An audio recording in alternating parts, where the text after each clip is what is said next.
O reinado de Maria, a Sanguinária.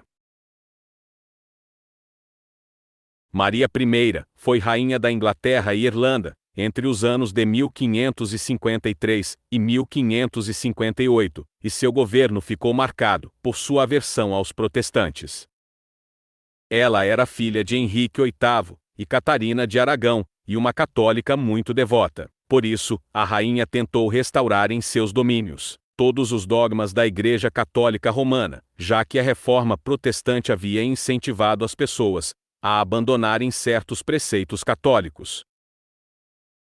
Os antecessores de Maria haviam apoiado o protestantismo, que se expandiu com o passar dos anos, e ganhou incontáveis adeptos no reino inglês. Mas, diferentemente deles, a rainha buscou uma reconciliação com a influente Igreja Católica. E então, em novembro de 1553, ela aboliu todas as leis religiosas que foram implantadas por seu pai Henrique VIII e seu irmão Eduardo VI, um ato que restabeleceu o catolicismo na Inglaterra e recolocou o Papa como cabeça da Igreja inglesa. Em 25 de julho de 1554, Maria casou-se com seu primo de primeiro grau, chamado Filipe II, que alguns anos após o casamento, se tornou rei da Espanha e de Portugal.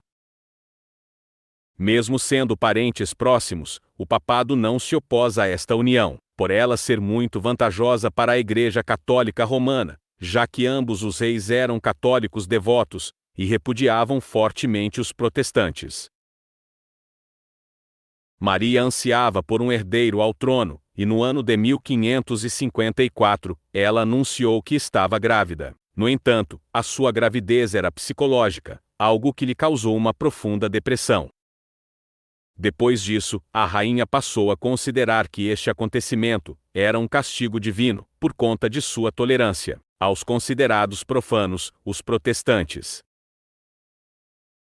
Em novembro de 1554, a pedido do Papa Júlio III, houve a reafirmação dos atos contra a heresia, na Inglaterra, e então ficou estabelecido que todo aquele que não seguisse fielmente a doutrina católica poderia ser penalizado.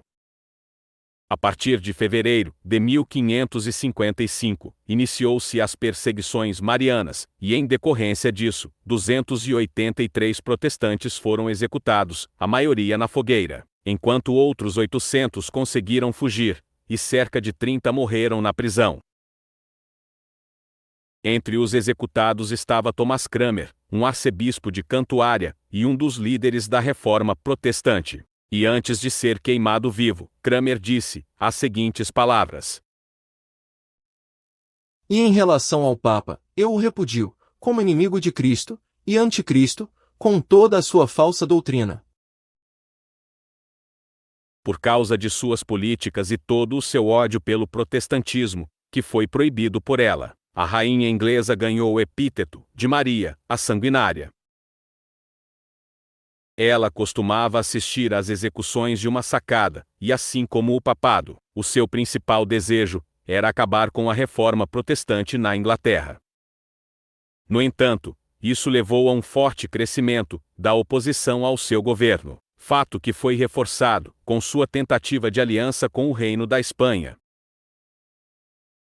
Então os opositores começaram a criar estratégias contra ela, mas quando Maria soube que sua irmã Isabel foi escolhida, por parte do povo, para se tornar a nova rainha, ela mandou prendê-la em uma torre, onde a pobre Isabel permaneceu, por cerca de um ano. Então revoltas eclodiram, mas elas acabaram sendo sufocadas por Maria, que contava com o apoio dos católicos e do papado, o qual também odiava o protestantismo. Em 1557, Maria teve outra gravidez psicológica, e após este acontecimento, a saúde dela ficou debilitada. Maria morreu em 17 de novembro de 1558, com apenas 42 anos de idade, provavelmente de um cisto no ovário, ou câncer de útero. Ela não teve filhos, e o reino da Inglaterra ficou nas mãos de sua irmã Isabel, que era uma protestante, seguidora do anglicanismo. Isabel revogaria as leis de Maria, e se estabeleceria como a cabeça da Igreja da Inglaterra, um ato que deixaria o papado muito irritado.